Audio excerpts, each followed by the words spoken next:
Hi guys, welcome to Technical Computer JV. இன்னைக்கு நம்ம என்ன பார்க்க போறோம்னா ஸ்டார்ட் பட்டன். ஸ்டார்ட் பட்டன்ல ஃபர்ஸ்ட் நம்ம பாட்டம் டு டாப் பார்க்கலாம். ஃபர்ஸ்ட் நீங்க shut down, sleep, restart, lock off, ஸ்விட்ச் யூசர். ஃபர்ஸ்ட் ஷட் டவுன்னா எல்லாத்துக்கும் தெரியும் கம்ப்யூட்டர் ஆஃப் பண்ணுறது. இங்கே கிளிக் பண்ணிங்கன்னா ஸ்லீப் என்னென்னா இப்போ வந்து நீங்கள் ஏதாச்சும் நடுவில் உங்களை வந்து எதாவது ஃபோன் கால் வந்துடுது, இல்லை எங்கேயாச்சும் ஒரு 10 மினிட்ஸ்க்கு வெளியில் போகணும், அந்த மாதிரி இருந்தீங்கன்னா நீங்கள் ஸ்லீப் கொடுக்கலாம். ஏன் நீங்கள் கம்ப்யூட்டர் ஆன் பண்ணிட்டு போனால் உங்களுக்கு எலக்ட்ரிசிட்டி நிறைய கன்சியூம் ஆகும். அதே நீங்கள் ஸ்லீப் கொடுத்துட்டு போனீங்கன்னா கொஞ்சம் கம்மியாகும். ஸோ நீங்கள் அதை ஸ்லீப் பண்ணலாம். அதே மாதிரி ஒரு சில கம்ப்யூட்டர்ஸ் எல்லாம் கம்பெனிஸ்லாம் ஃபுல் டைம் கம்ப்யூட்டர் ஆனே இருக்கும். அங்கெல்லாம் அவங்க ஒருத்தர் வந்து ஒரு டியூட்டி முடிச்சுட்டு போயிட்டு இன்னொருத்தர் வர வரைக்கும் அது கம்ப்யூட்டர்லாம் ஸ்லீப்பில் தான் போட்டுவிட்டு போவாங்க. அதே மாதிரி அடுத்தது ரீஸ்டார்ட் தான் தெரியும். இப்போ ஏதாச்சும் சாஃப்ட்வேர்ஸ் இன்ஸ்டால் வந்து ரீஸ்டார்ட் கேட்கும், அதே அன்இன்ஸ்டால் பண்ணும்போது ரீஸ்டார்ட் கேட்கும். அடுத்தது லாக்னா ஒன்றும் இல்லை, நம்ம சிஸ்டத்தை வந்து நீங்கள் சப்போஸ் எதாவது பாஸ்வேர்ட் போட்டு வச்சுருந்தீங்கன்னா, சப்போஸ் யாராச்சும் வராங்க அப்படின்னா நீங்கள் லாக் பண்ணிட்டு வெளியில் போயிடலாம். அது யாராலையும் ஓப்பன் பண்ண முடியாது அந்த பாஸ்வேர்ட் தெரியாமல். ஸோ அதுதான் அந்த லாக் ஆஃப்னா கம்ப்யூட்டர் வந்து பாதி ஷட் டவுன் ஆயிரும். அதாவது ஒரே கம்ப்யூட்டரில் சில பேர் 4-5 யூசர் வச்சுருப்பாங்க. 4-5 யூசரில் ஒரு யூசரை மட்டும் ஷட் டவுன் பண்ணோன்னா அந்த லாக் ஆஃப் யூஸ் பண்ணுவாங்க. நீங்கள் வீட்டில் ஒரே ஒரு கம்ப்யூட்டர் தான் வச்சுருக்கீங்க அப்படின்னா ஓகே. சில பேர் ஒரு சிபியூலேயே 5-6 யூசர் கனெக்ட் பண்ணி அதில் நீங்கள் 5 கம்ப்யூட்டராக யூஸ் பண்ணுவாங்க. அவங்களுக்கு தான் இந்த லாக் ஆஃப் யூஸ் ஆகும். ஸ்விட்ச் யூசர், சப்போஸ் ஒரு சில கம்பெனிலலாம் ஃபஸ்ட்டு ஒருத்தர் வந்துட்டு போவார், ஃபர்ஸ்ட் பர்சன் ஒருத்தர் வந்துட்டு போவார். அவர் வந்துட்டு அவர் வந்து அவருக்கு தேவையான யூசர் வந்து செலக்ட் பண்ணிட்டு யூஸ் பண்ணிட்டு ஸ்விட்ச் யூசர் கொடுத்துட்டு போயிடுவார்.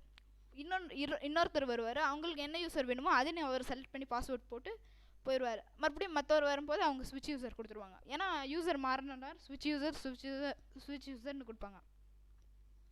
ஸோ இதுதான் பேசிக் ஷட்டவுன், அதுக்கான பேசிக்கு. ஸோ என்னால் இப்போ ஷட்டவுன் கொடுக்க முடியாது, ஏன்னா இப்போ வீடியோ பண்ணிகிட்ருக்கனால வீடியோ எல்லாம் கட் ஆயிரும். நீங்கள் வீட்டில் எல்லாம் ட்ரை பண்ணி பார்க்கலாம். Search programs or files. இங்கே வந்து நீங்கள் ஏதாச்சும் சர்ச் பண்ணணும்னா சர்ச் பண்ணிக்கலாம். ஃபார் எக்ஸாம்பிள் எம்எஸ் வேர்டு, அதாவது அடுத்தது ஒரு டுட்டோரியல் நான் போட போகிறேன். ஸோ இந்த மாதிரி சில இதுக்கெல்லாம் எம்எஸ் வேர்ட்னா வந்துடும், சில இதுக்கெல்லாம் வேர்ட் போட்டாலே வந்துடும். ஓகே. அடுத்தது இதெல்லாம் ஃப்ரீக்வெண்ட்லி யூஸ்டு டூல்ஸ், அதாவது softwares.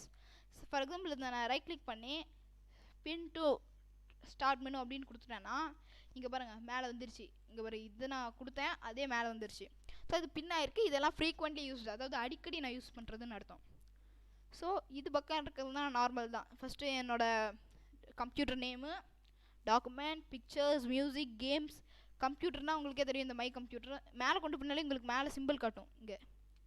So help and support, default programs, printers and devices, control panel தான் கம்ப்யூட்டரில் ஒன்றும் இல்லை, செட்டிங்ஸ்னு ஃபோனில் இருக்கிறது தான் இதில் கண்ட்ரோல் பேனல்னு சொல்லுவாங்க. சரி, இப்போ நான் வச்சுருக்க சாஃப்ட்வேர்லேயே சும்மா ஒரு இதை சொல்லிடுறேன். பெயிண்ட்டு உங்களுக்கே தெரியும், சும்மா ட்ராயிங் அந்த மாதிரி யூஸுக்கு தான். ஸ்னிப்பிங் டூல், ஸ்க்ரீன்ஷாட் எடுக்கிறதுன்னு நான் போன வீடியோவில் சொல்லியிருப்பேன். அது இதுதான் ஸ்னிப்பிங் டூல். எடுத்திங்கன்னா போதும். இங்கே நியூன்னு கேட்கும், நீங்கள் எந்த ஸ்க்ரீன்ஷாட் எடுக்கணுமோ அதை எடுத்துடலாம். ஃபார் எக்ஸாம்பிள் இதை நான் செலக்ட் பண்ணிட்டேன்னு வைங்களேன், நியூ அப்படின்னு எடுத்து மறுபடியும் சப்போஸ் உங்களுக்கு டக்குன்னு ஒரு சேஞ்சஸ் பண்ணணும்னா இந்த நியூ மறுபடியும் கிளிக் பண்ணிட்டு ரைட் கிளிக் பண்ணி எனக்கு ஐக்கான் இல்லாமல் ஸ்க்ரீன்ஷாட் எடுக்கணும் அப்படின்னு பண்ணிட்டு எப்படி ஒன்று எடுத்திங்கன்னா போதும். அவ்வளோதான். இப்போ நீங்கள் இங்கே சேவ்னு கொடுத்தீங்கன்னா எங்கே சேவ் பண்ணுறதுன்னு கேட்கும். இங்கே வந்து இது வந்து என்னால் சொல்லித்தர முடியாது இந்த சைடில் இருக்கிறதுலாம், ஏன்னா உங்கள் கம்ப்யூட்டரில் ஒரு மாதிரி இருக்கும், எங்கள் கம்ப்யூட்டரில் ஒரு மாதிரி இருக்கும். ஸோ நீங்கள் எந்த ட்ரைவ் அல்லது எந்த ஸ்டோரேஜில் நீங்கள் சேவ் பண்ணுமோ பண்ணிக்கோங்க. நீங்கள் இந்த டாக்குமெண்ட்ஸ், மியூசிக், பிக்சர்ஸ், வீடியோஸில் சேவ் பண்ணுறது அவ்வளோ சேஃப் இல்லை. பட் நான் அதில் தான் சேவ் பண்ண போகிறேன், பிகாஸ் இது ஒரு வீடியோக்காக தான். நீங்கள் ஏதாச்சும் ஒரிஜினல் பண்ணுறதா இருந்தால் அதில் சேவ் பண்ணுறது அவ்வளோ நல்லதில்லை. டாக்குமெண்ட்ஸில் போய் கேப்சர் அப்படின்னு சேவ் கொடுத்துட்றேன். அதே மாதிரி இப்போ ஸ்டார்ட் பட்டன் போய் கம்ப்யூட்டர் போய் இதில் டாக்குமெண்ட்டை சேவ் பண்ணது கேப்சர்னு இருக்கும் பாருங்கள், டபுள் கிளிக் பண்ணால் ஓப்பன் ஆகிடுச்சு ஸ்க்ரீன்ஷாட்.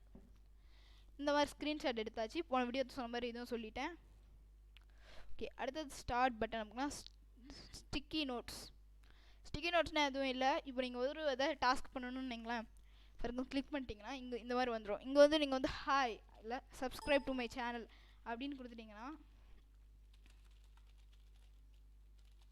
சேனல் அப்படின்னு கொடுத்துட்டேன்னா நீங்கள் எத்தனை தடவை கம்ப்யூட்டர் ஷட் டவுன் பண்ணி ஆன் பண்ணாலும் இது வந்து அப்படியே இருக்கும், இது வந்து போகாது. நீங்கள் எக்ஸ் கொடுக்குற வரைக்கும் இது போகாது. டெலீட், எஸ் நான் டெலீட் பண்ணிடுறேன். ஏன்னா அது பூட் ஆகிறதுக்கு கொஞ்சம் தடங்களாக இருக்கும். இது ஆண்ட்ராய்டு ஸ்டுடியோ, இது வந்து ஒரு ஹெவி சாஃப்ட்வேர். ஸோ இதை நான் என்னால் ஓப்பன் பண்ணி காமிக்க முடியாது. அது இல்லாமல் இது உங்களுக்கு இன்பில்டாகவும் இருக்காது. கால்குலேட்டர் எல்லாத்துக்கும் தெரியும். விண்டோஸ் மீடியா சென்டர், அதாவது ஆடியோ வீடியோலாம் பார்க்கணுன்னா இந்த மீடியா சென்டர் தேவை. இப்போ விண்டோஸ் 7 பற்றி என்னென்ன, விண்டோஸ் 7ல் விண்டோஸ் பற்றி எதுவும் தெரியாதவங்க இது யூஸ் பண்ணிக்கலாம். இது சி கிளீனர், அதாவது இதுதான் கிளீனர் மாதிரி. இப்போ நீங்கள் ப்ரௌசர்லாம் யூஸ் பண்ணுறீங்கன்னா நீங்கள் ப்ரௌசர் ஒரு தடவை தனியாக க்ளீன் பண்ணுவீங்க, ரீசைக்கிள் பின் தனியாக க்ளீன் பண்ணணும். பட் இந்த சி கிளீனர் யூஸ் பண்ணிங்கன்னா ஒட்டுக்கு எல்லாமே க்ளீன் பண்ணிடும். மற்றபடி இங்கே இருக்கிறது மைக்ரோசாஃப்ட் வேர்ட் 2007. இது வந்து ஒரு கோடிங் ப்ரோக்ராம், இது நான் ரெக்கார்ட் பண்ணுற சாஃப்ட்வேர். ஓகே, நெக்ஸ்ட் கிளாஸில் நம்ம இந்த ஆல் ப்ரோக்ராம்ஸையும் எப்படி நம்ம பேக்ரவுண்ட் பிக்சரை மாற்றுறதுன்னு சொல்கிறேன். தேங்க்யூ.